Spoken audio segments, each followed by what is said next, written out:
Well, hello Tunes and welcome to Night City. Hope you don't mind the rain here because I just wanted to go over some of the key points and big update news regarding Cyberpunk's Phantom Liberty DLC, which is being released on September the 26th. We were also treated to a brand new official trailer that just dropped, and I'll play it in just a second, but honestly it looks like a friggin' movie, does it not? But I gotta tell you, with a hefty 800 hours played, I love many aspects of this game, even if it had a rough start, but with all the huge changes to the game that is coming with the DLC, I cannot wait to get stuck in again and play. Okay, so let me just run through some of the most important changes and added features coming soon to the game. Oh, and by the way, please like and subscribe if you enjoy the vid, as it makes me super happy and grateful, thank you. So firstly, we are going to be able to explore a whole new district in Night City, described as a city within a city. Dogtown is located within the Pacifica region and is notoriously known as the most dangerous place in Night City, where powerful crime lords rule. V. My name is Songbird. The new storyline will undoubtedly focus on you having to explore the sites and infiltrate the factions here. To me, this speaks volumes as to how intense the story will inevitably get and the potential threat to the new cast of Phantom Liberty, which includes Idris Elba as Solomon Reed. Really cool stuff. The man's a great actor, so I know he'll bring gravitas to the role. The trailer teases a really high dense and layered new district that is reported to offer so many more opportunities to explore, side missions to take on and secrets to be found.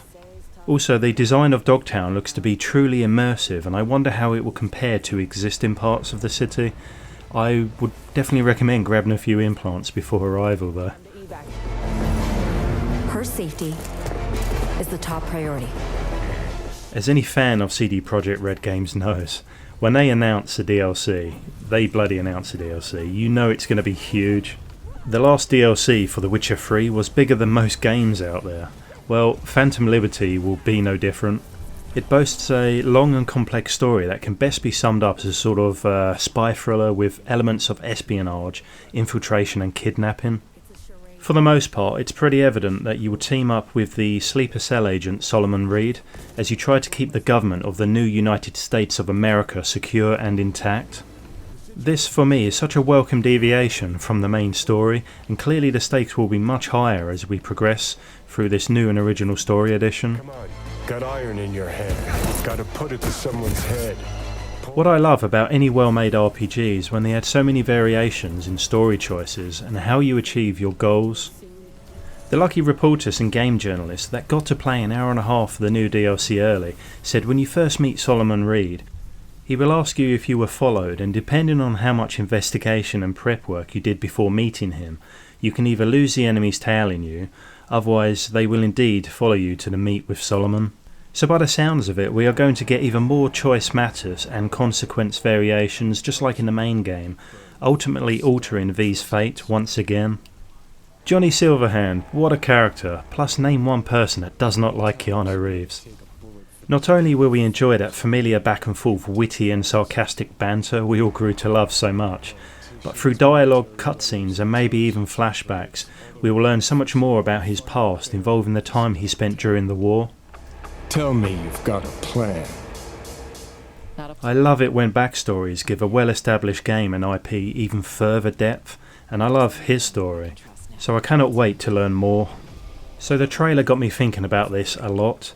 The story in the DLC could even alter the ending of the main story, or at the very least it will impact the narrative somehow. One of the early story points in the DLC is to save the president after he crash lands in Dogtown. You retrieve this mission through the assistance of a character named Songbird who promises a method of removing the infamous chip inside your head. Kind of interesting, yeah? Nothing is known or confirmed regarding how much the DLC will affect the main story and the ending, but as I say, interestingly the DLC will focus heavily on the chip and the fate of V to some degree.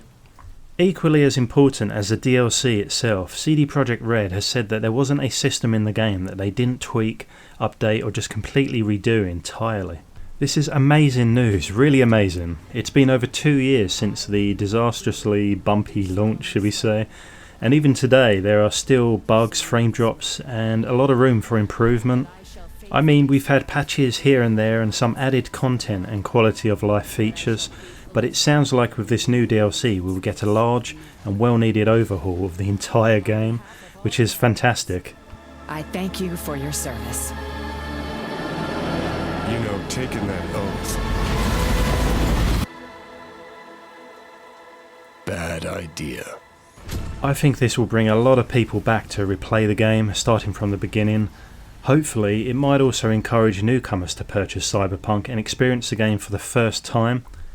I mean, what a great time to start after they've just added new life to this wonderful game. The developers also spent some time talking about the combat changes they've adjusted.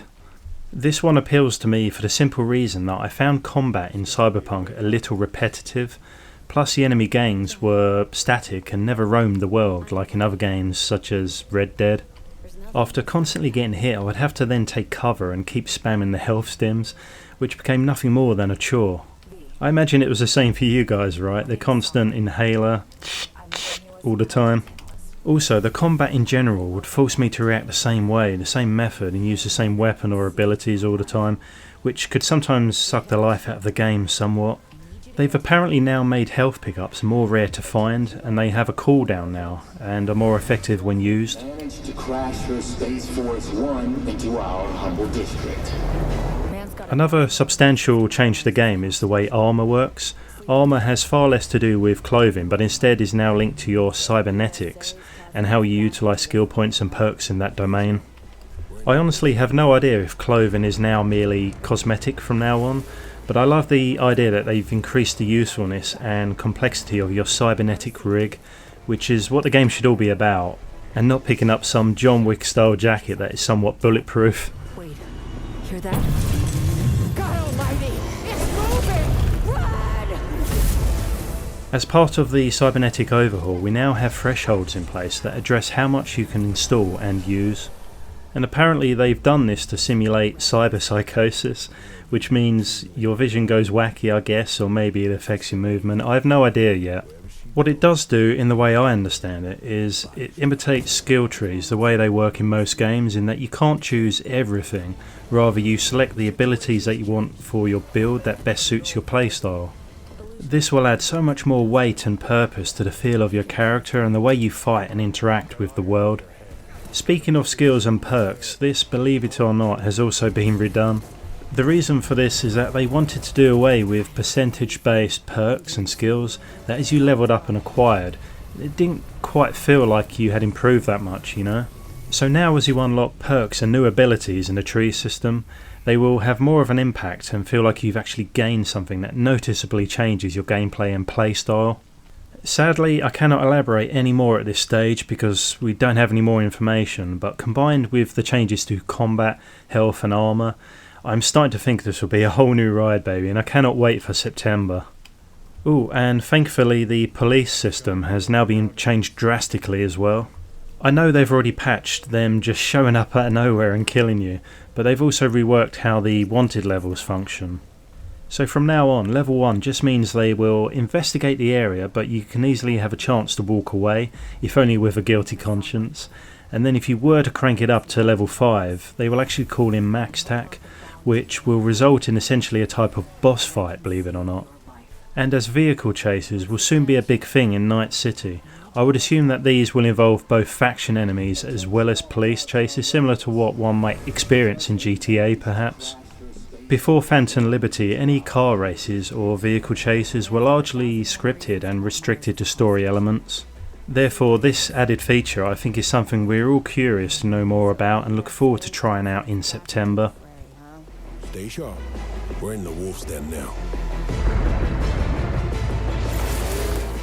Well, I don't want to overload you guys with every tiny detail about the new DLC, but some other shout-outs would be the addition of a new radio station, as the music in this game is so damn cool.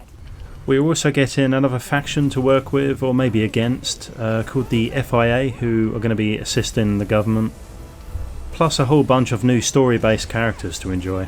I'm just way too excited and I hope you guys are too. Please let me know in the comments if you are looking forward to the DLC and what aspects of it intrigue you. Well, that's it, and thanks for watching and take care of yourselves. People get hurt. bodies drop. Just want what Songbird promised me. The cure. The situation's changed. You need to know if you're with me. Illusion of freedom draws in the desperate. Pick your truth, V. Come on. Got iron in your hand. Gotta put it to someone's head. Pull the trigger. If I don't do anything, and do it soon, I'll die.